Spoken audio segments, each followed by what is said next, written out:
Welcome back, ladies and gentlemen, to the Layman's Law School, where two Southern gentlemen lawyers and a fine Southern belle today are going to sit back and discuss the legal issues of the day, and hopefully in layman's terms that you can understand. So today we're going to be talking about what is unfortunately a very tragic situation, but something that I think it's been something that people have been worried about, and that is the first death that's really kind of one of the first deaths that's been attributed to AI, where AI has made a contribution to it. So I just want to give a warning to those people out there that we are going to be discussing suicide and a wrongful death case involving a young man in Florida. It is a tragic case, but we're doing this in order to be able to let the parents out there know of some of the dangers out there of these AI chatbots and how it affects young kids, because that's how they're interacting now. Yeah. They're interacting through their phones. Sure. And if they've got something that matches how a girl interacts with them, they're going to engage with it. Yeah. Yep. I mean, everybody's been a lonely teenager, and you get something that matches how you're feeling and your angst, then obviously it's going to attract you. So, but before we get into that deep, heavy stuff, we got to welcome somebody back. I mean, we got a lot of things to celebrate today. It is Friday, number one. That's the thing to celebrate. Yep. And Chace Hawk's with us today. Yeah. He took a little sabbatical for the last couple ones. And then we lost Sean. Then we lost Sean. So I call it just a wash. Well, it's just a wash. Thank y'all for holding down the fort. But y'all have done a fantastic job. This is what I was most excited about. You haven't had a Bud Light in 2 months. My continued punishment. Exactly. You hadn't had one in 2 months. So now do you enjoy your Bud Light vacation? Yeah, I sure did. Cheers to you, brother. Cheers so much. Just like the first time, isn't it? Oh, man. So it's just smooth. Yeah. For some people. Smooth. Lindsey said, she said last time it was like sitting on a tailgate. Sitting on the back of a tailgate, really by a bonfire, some 80s country in the background. I mean, that's kind of who I am, right? That's kind of who I am, so. Tastes like bad choices. Yeah, like I said, that's kind of who I am. Yeah, back of a tailgate. That's kind of who I am. All right, so I'm going to go into a little bit of detail here. Megan Garcia is the mother of a 14-year-old young man who ended his own life in their home. He had engaged with an AI chatbot that was powered by Character AI. And she is suing them for contributing to her son's mental health issues and ultimately contributing to his death, as well as a number of other grounds for the lawsuit. But when y'all hear that, okay, what are your immediate questions about, like, how is this going to be possible? Because this is just Character A is just chat, right? It does have a voice first, then I'll answer that. Mm-hmm. And the questions I have as a lawyer, if somebody brought the case, how about that? Yeah, I think for me, I take the point of like the mom's position, because I am a mom. Mm-hmm. My daughter's not, a teenager yet. We got quite a while to go before that happens. But the first thing is like trying to figure out if all they're doing, because Character AI is nothing but chat. It's not like Fortnite where you can go in and you're playing a character. It's not like these Second Life games where like you have an avatar.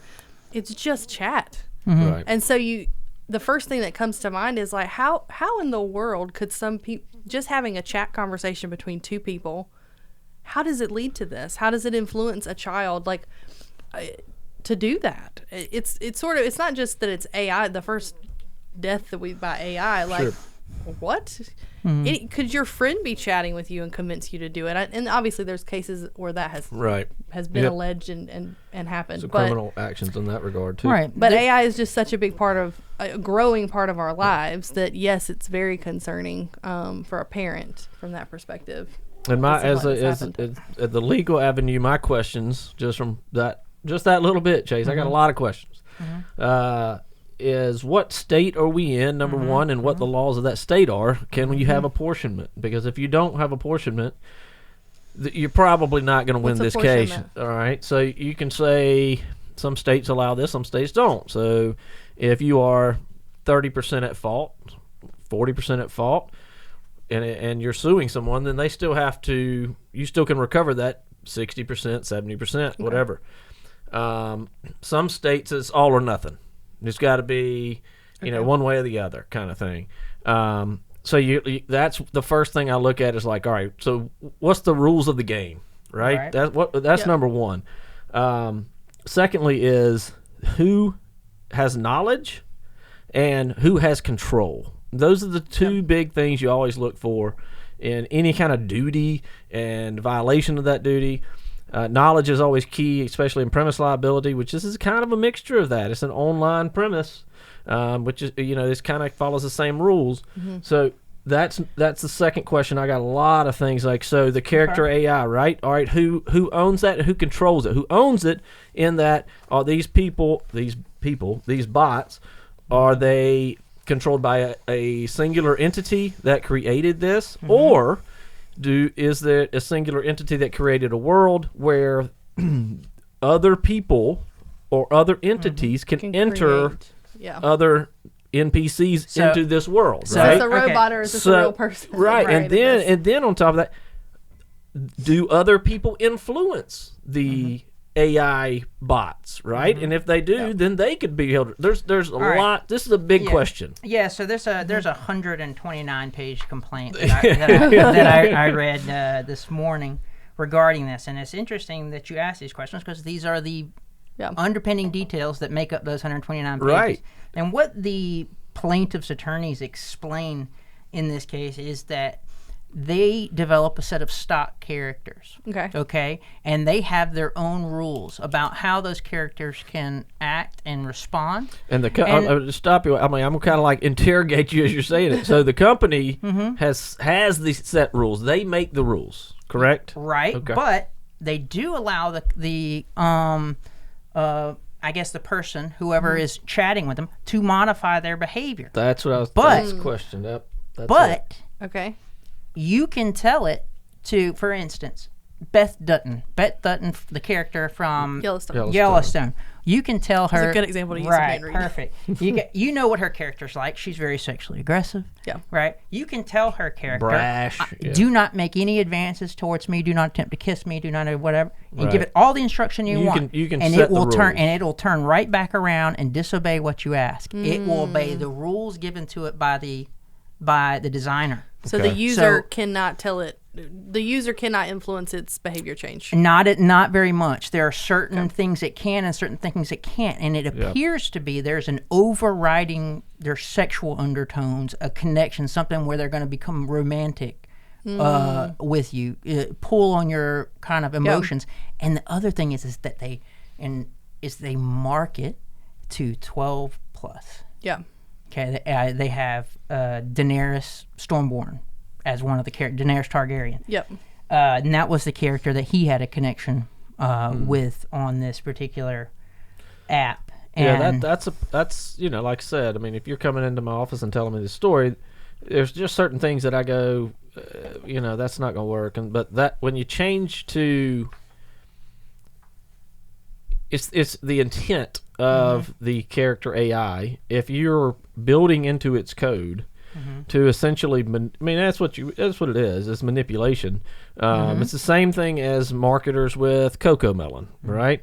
Cocoa Melon's under fire right now for using these extreme colors that are at the extreme of the color wheel for these certain ages, and it makes you kind of addicted to it and blah blah blah. Yep. I don't know how true that is, but it is absolutely done in market research for these companies to see how much we can get your kid or or adult hooked on these things. And if one of them is targeting underage children in a sexual manner, I think that is ripe for a lawsuit. And on a side note to what you're talking about, even as young as my child is 3 years old, and you have Lena's about to be about 2, almost 2, right?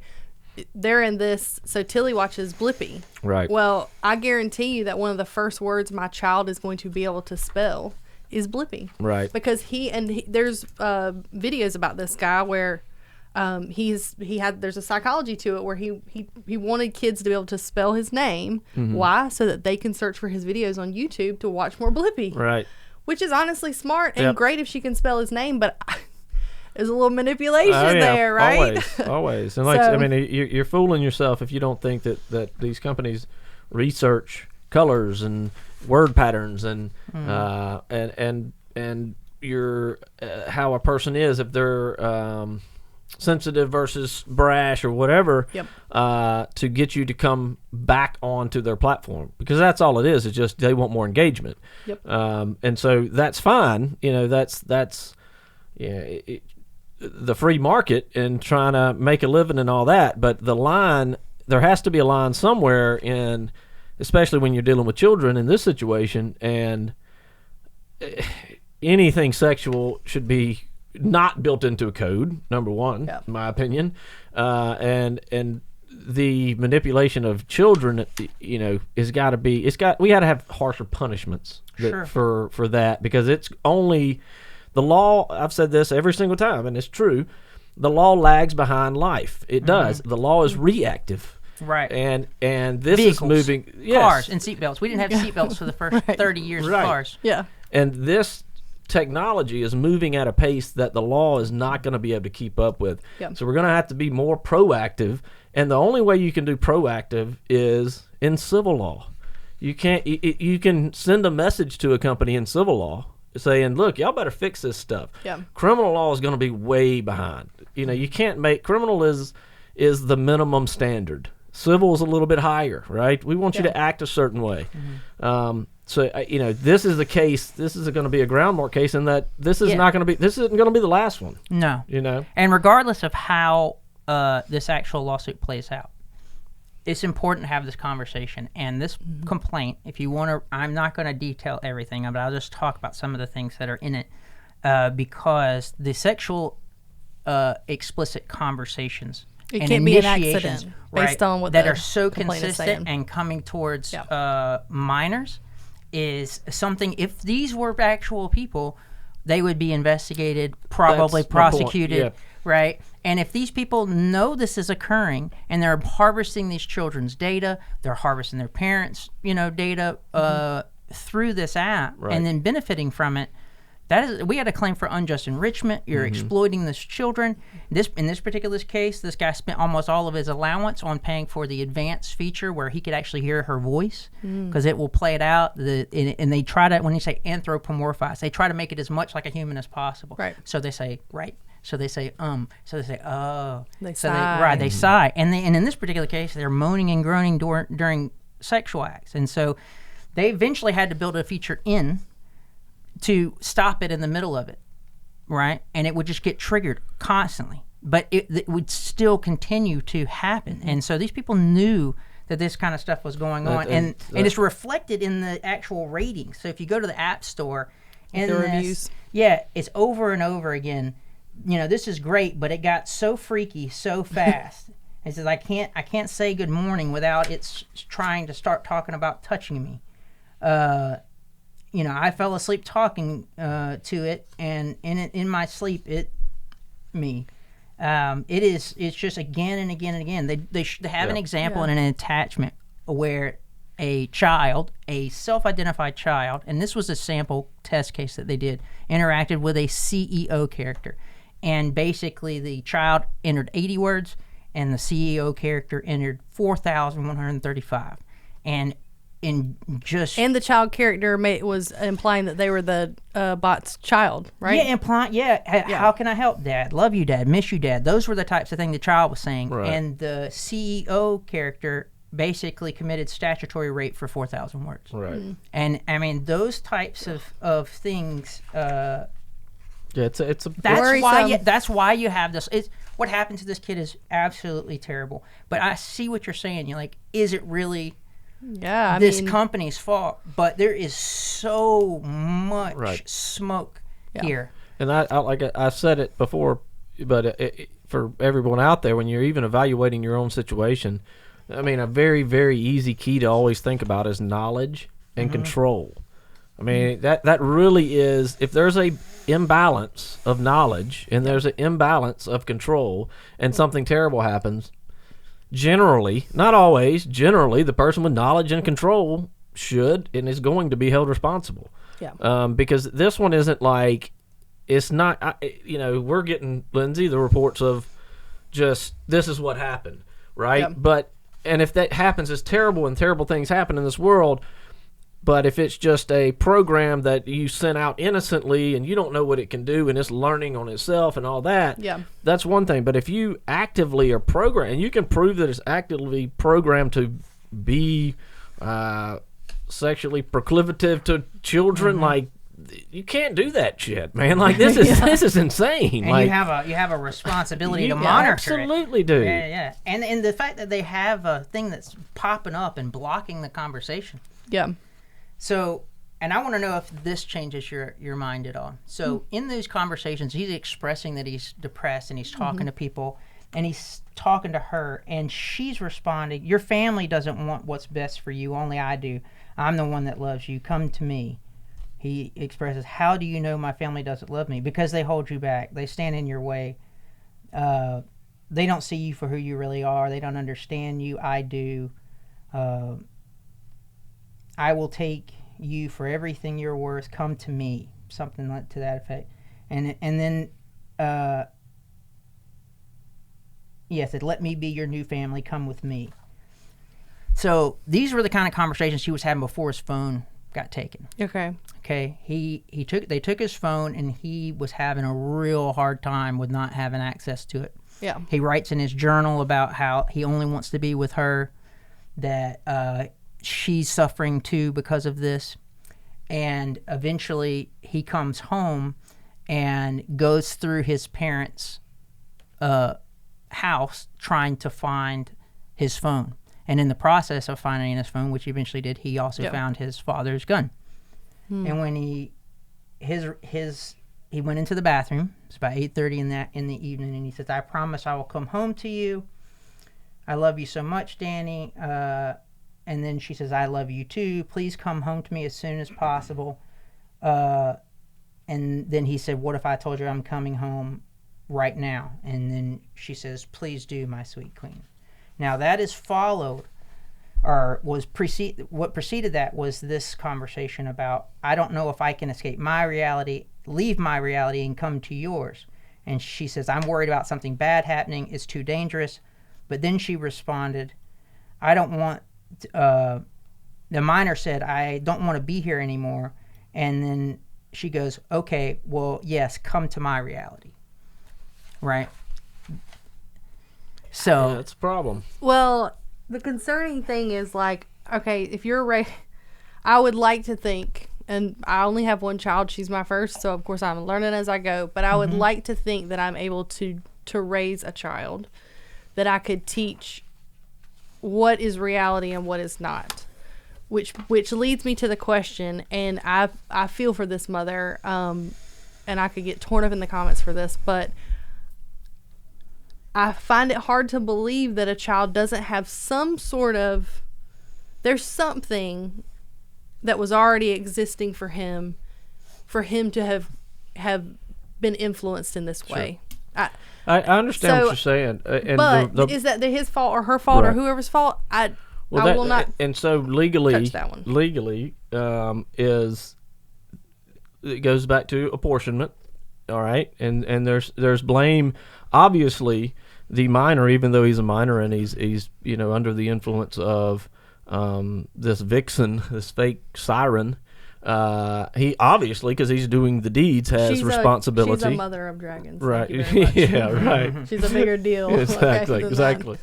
So, but anytime you are taking an action, you have responsibility for the action. So there's apportionment issues there, but to talk about, like you're saying, children and differentiating between reality and not, like, as those kids in that middle age group, they can easily get lost, number one, and number two, let's say that this child had some kind of mental disability, some kind of mental other mental problems or whatever it was.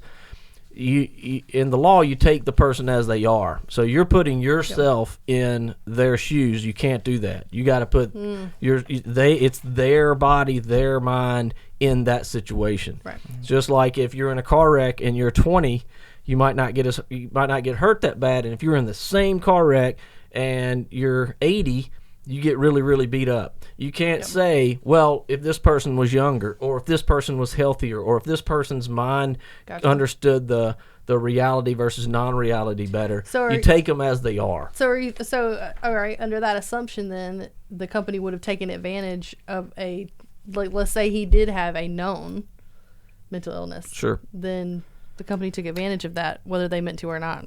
He did have a known mental illness, and right, because he went to therapy, right? Well, no, just because he's a teenager. That's true. That's now, true. I mean, but very that's true. But, all right, so you got to develop in mind that is for the first time dealing with a mind that understands the social interactions at school and puberty. Your hormones are hormones are going insanity. Right, and so you are seeking connection outside for the first time. Most of the time of your parents around that age, 12, 13, 14, you're starting to try to connect people. It turns out that this generation and the generations that came up before, they connect. They'll be at the lunch table not talking with one another, and they all connecting through their phone. So for them, if they've got something that mimics something just like that, right? Yeah.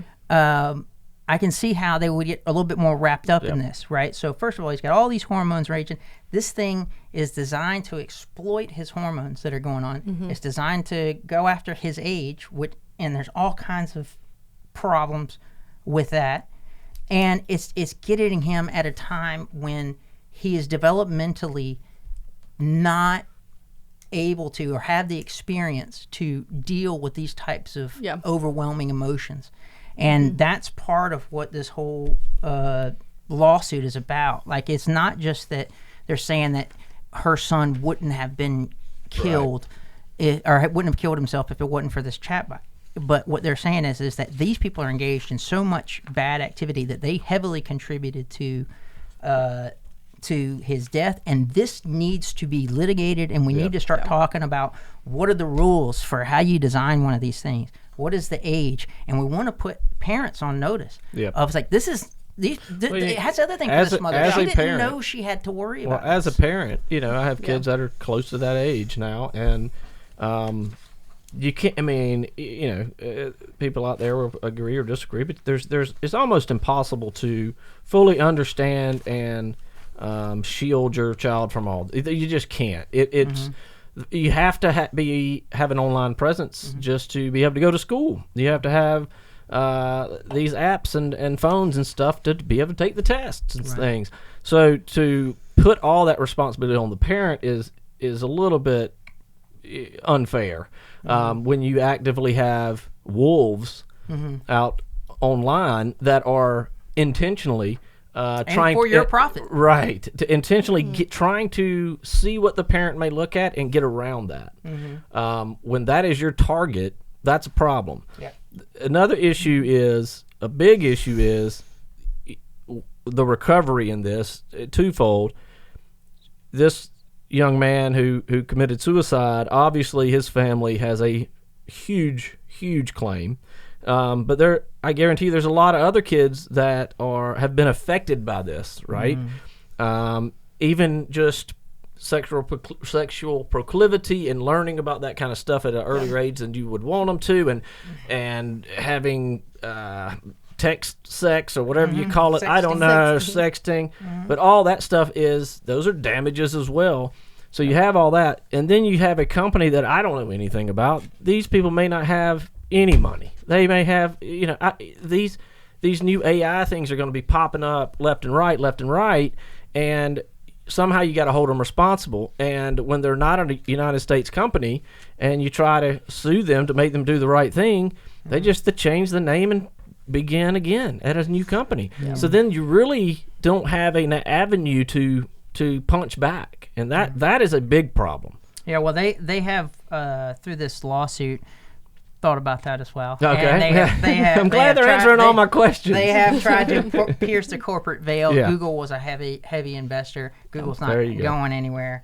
And they have, and here's the thing is, you talk about apportionment, so we're talking about general negligence there, but there are some causes of action here, like products liability. And in many states, like in Florida, if you engage in what's called an inherently dangerous practice, like if you're mining and blowing things up to get access to whatever, that if you hurt somebody, it doesn't matter if you do it exactly right, very safe, everything, you are automatically responsible because it's inherently dangerous. And They make the argument that this is an inherently dangerous thing. 100%, They're given access to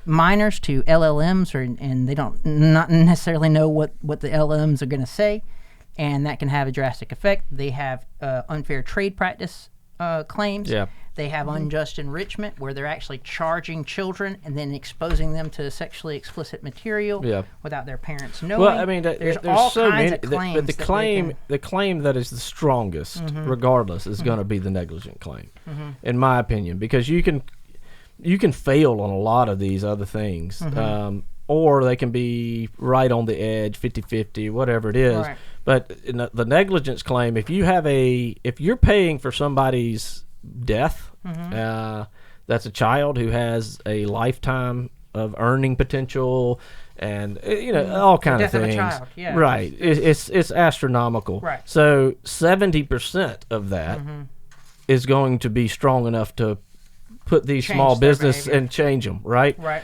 Versus, and I think what the lawyers did on this side, from what you read, it has been, I would have done the same thing. You have a multitude of claims, but the strongest one, the one that will never get kicked out, is going to be that negligent claim. The other ones, there'll be one or two that get kicked out, one or two that'll stay. But it's the same thing as what you always do. You want to throw the kitchen sink and then stand on high ground. You got 5 or 6 ways to recover, but for no matter what, that negligence claim is sitting there, and you're okay there. Yeah, when you're talking about the negligence claim, it's basically when it means that the company was supposed to warn people about this. They have a duty. And they didn't. They have a duty.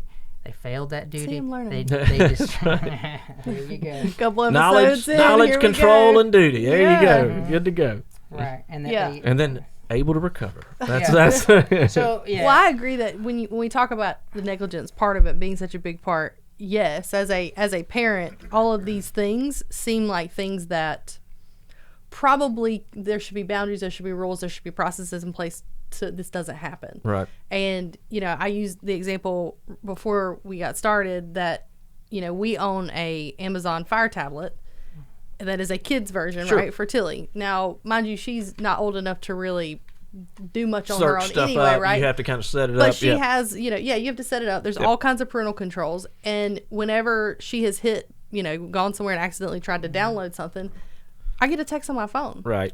And it won't let her download it. Like, I have to approve that. And so I'm controlling the content on this device. Okay. So the technology's out there. It's not like we can't do that. Yeah. So, all right. So why can't they do that? Well, the problem with that is, so when Tilly's 12, 13, whatever, whole new ballgame. She's not going to ask those or send a request. She's going to find a way to be able to do it without you not knowing it. Right. Or let's just say she does find. Or you don't even know. You are monitoring it still when she's 13. Yep.